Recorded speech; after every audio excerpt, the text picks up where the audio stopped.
When in the course of human events it becomes necessary for one people to dissolve the political bands which have connected them with another, and to assume among the powers of the earth the separate and equal station to which the laws of nature and of nature's God entitle them, a decent respect to the opinions of mankind requires that they should declare the causes which impel them to the separation.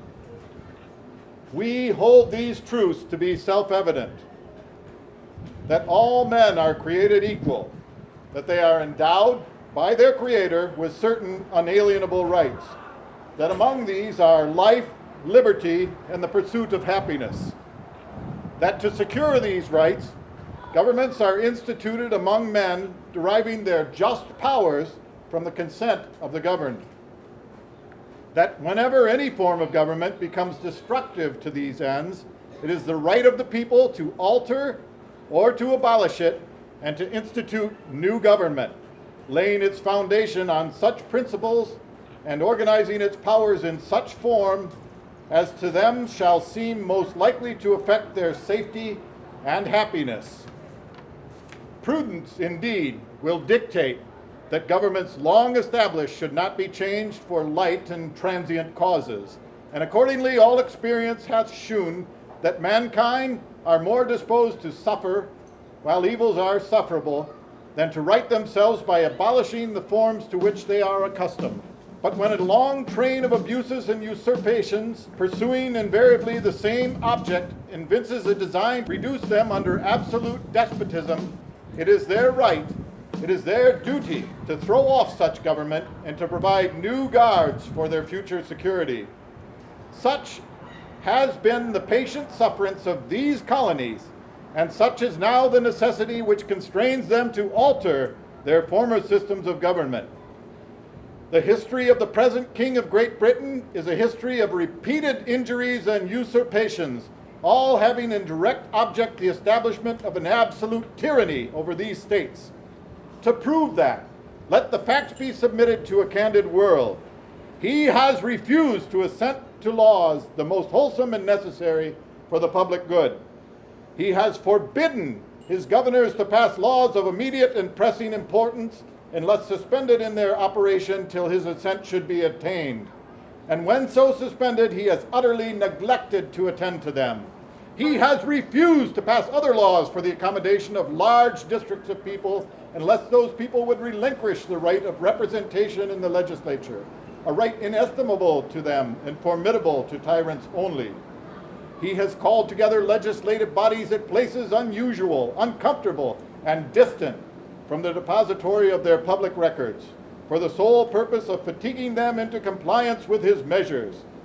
He has dissolved representative houses repeatedly for opposing with manly firmness his invasions on the rights of the people.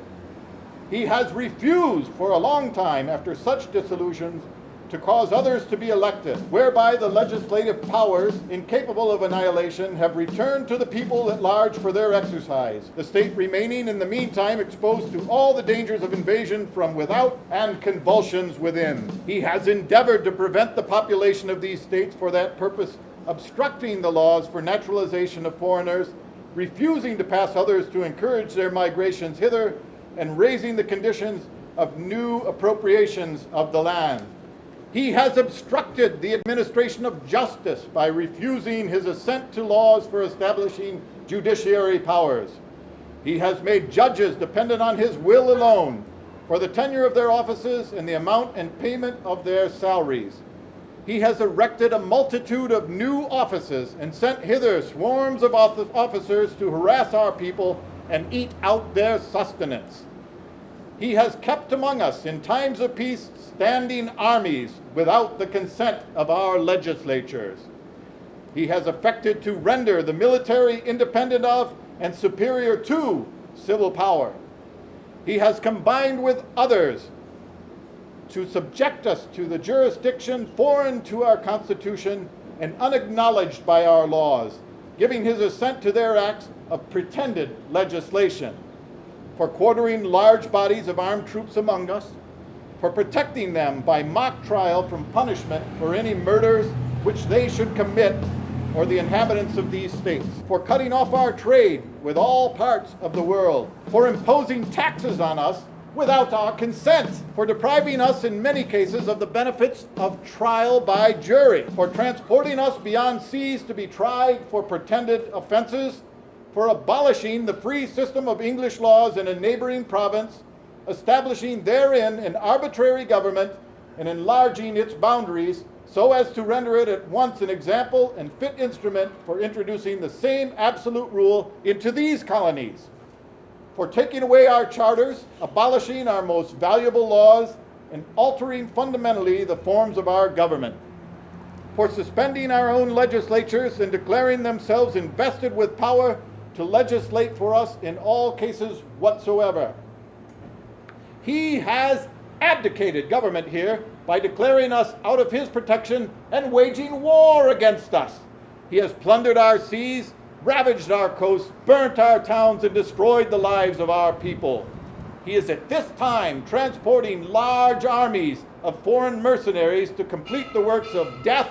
desolation, and tyranny, already begun with circumstances of cruelty and perfidy scarcely paralleled in the most barbarous ages and totally unworthy of the head of a civilized nation. He has constrained our fellow citizens taken captive on the high seas to bear arms against their country, to become the executioners of their friends and brethren, or to fall themselves by their hands. He has excited domestic insurrections amongst us and has endeavored to bring on the inhabitants of our frontiers the merciless Indian savages whose known rule of warfare is an undistinguished destruction of all ages, sexes, and conditions. In every stage of these oppressions, we have petitioned for redress in the most humble terms. Our repeated petitions have been answered only by repeated injury. A prince whose character is thus marked by every act which may define a tyrant is unfit to be the ruler of a free people. Nor have we been wanting in attentions to our British brethren. We have warned them from time to time of attempts by their legislature to extend an unwarrantable jurisdiction over us. We have reminded them of the circumstances of our immigration and settlement here. We have appealed to their native justice and magnanimity and have conjured them by the ties of our common kindred to disavow these usurpations which would inevitably interrupt our connections and correspondence. They too have been deaf to the voice of justice and consanguinity. We must therefore acquiesce in the necessity which denounces our separation and hold them, as we hold the rest of mankind, enemies in war and peace in peace, friends. We, therefore, the representatives of the United States of America in General Congress, assembled appealing to the Supreme Judge of the world for the rectitude of our intentions, do, in the name and by the authority of the good people of these colonies, solemnly publish and declare that these united colonies are, and of right ought to be, free and independent states, that they are absolved from all allegiance to the British Crown, and that all political connection between them and the state of Great Britain is and ought to be totally dissolved, and that, as free and independent states, they have full power to levy war, concede peace, contract alliances, establish commerce, and to do all other acts and things which independent states may of right do. And for the support of this declaration, with a firm reliance on the protection of divine providence, we mutually pledge to each other our lives, our fortune, and our sacred honor. Oh, beautiful for spacious skies, for